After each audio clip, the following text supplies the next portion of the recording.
तीव्र हेउछि झारखंड छात्र आंदोलन। छात्र पुलिस खंड युद्ध को निंदा करिसेंती विरोधी। छात्रंक उपरे पुलिसर बल प्रयोग को कड़ा विरोध करिछि बीजेपी। प्रतिवाद रे आज गोटे दिन पई बंद डाकरा देछि झारखंड बीजेपी। आज सकाळ 8टारू मध्यरात्रि पर्यंत बंद बलवत्तर रहिबो बोली आह्वान देछि बीजेपी। सकाळ 8टारू राज्यर विभिन्न स्थान रे टायर जाली रास्ता अवरोध करिछि बीजेपी।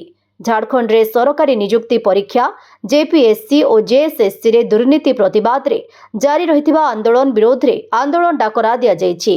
बीजेपी राज्य सभापति आदित्य साहू और विरोधी दल नेता बाबूलाल मारांडी एक सांबादिक सम्मेलन करी धर्मघट विषय घोषणा करिसेंती। तेबे समस्त जरूरीकालीन सेवा को एही बंद रु मुक्त करा जायछि।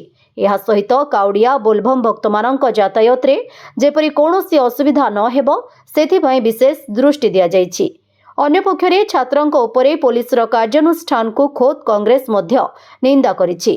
निज हक पई लढेई करुथबा छात्रंक उपरे बलपूर्वक कार्यानुष्ठान अत्यंत निंदनीय बोली कहिसेंती विरोधी दल नेता राहुल गांधी। शांतिपूर्ण प्रतिवाद करिबा छात्र छात्रींक मौलिक अधिकार। शांतिपूर्ण आंदोलन करुथबा छात्र छात्रींक उपरे पुलिसर हिंसा निंदनीय बोली राहुल कहिसेंती।